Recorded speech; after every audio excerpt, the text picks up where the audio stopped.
Aujourd'hui, nous sommes le 20 décembre et c'est la journée mondiale de la solidarité humaine. Pour cette occasion, nous avons rencontré Claire de l'association Coup de pouce migrants. C'est né en 2017 parce que pour mon boulot, je passe à la gare Saint-Charles tous les jours et je voyais des personnes migrantes qui étaient là, stationnées à la gare, désœuvrées, et puis il y avait pas mal de personnes. Donc j'ai commencé à m'intéresser, à aller discuter avec elles et elles m'ont expliqué que le problème qu'elles avaient, c'était l'hébergement. À Marseille. C'est pas possible de voir ces jeunes là dans la rue. Nous, ce qu'on fait, c'est qu'on fait des maraudes de rue le soir.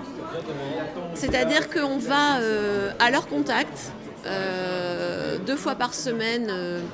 On part avec des caddies, avec des vêtements, des produits d'hygiène. Et on va à leur rencontre, c'est-à-dire qu'on va leur adresser la parole. Parce que c'est vrai que ça arrive à tout le monde, à vous, à tout le monde dans la rue, de voir ces personnes, mais on n'ose peut-être pas les aborder. Donc nous, on les aborde, on leur demande comment ils vont, on leur demande de quoi ils ont besoin, et en fonction de leur situation, on essaye de les aider, de les orienter vers des associations qui existent à Marseille ou des structures. Ça dépend si par exemple ils ont besoin de soins, s'ils ont besoin de manger, parce qu'il y a des associations qui distribuent aussi de la nourriture à la gare Saint-Charles le soir. Donc on les oriente vers ça parce que parfois des personnes peuvent rester plusieurs jours dans la gare sans même savoir qu'il y a les repas juste dehors. Parce que pendant le Covid, il faut imaginer que tout était fermé. Donc les personnes qui étaient à la rue se retrouvaient absolument livrées à elles-mêmes. Il n'y avait plus de douche, il n'y avait plus de distribution de repas. Donc beaucoup à reposer sur la solidarité humaine, sur les réactions des citoyens, des citoyennes. On distribue des tickets services de la Fondation Abbé Pierre et du plan de lutte contre la pauvreté. Donc ça, c'est très bien parce que c'est l'équivalent de 10 € pour acheter à manger ou des produits d'hygiène.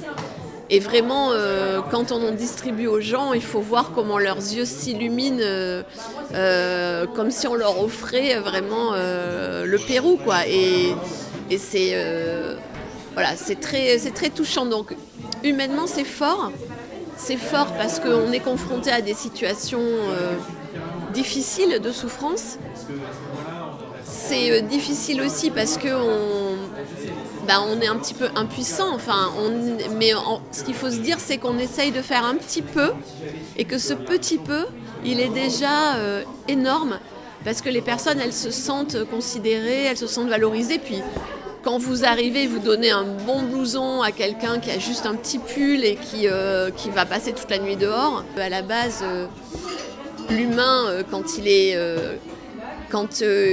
n'a pas forcément l'idée de se taper dessus, normalement, il y a aussi l'accueil de l'étranger, même si c'est pas peut-être dans les réflexes les plus basiques. Le réflexe basique, c'est d'avoir peur de l'étranger, mais en même temps, l'hospitalité, c'est ce qui nous honore, c'est ce qui fait notre richesse de civilisation. C'est qu'en ce moment, on a une collecte de colis solidaires de Noël. Donc en fait, on collecte à la base des cadeaux.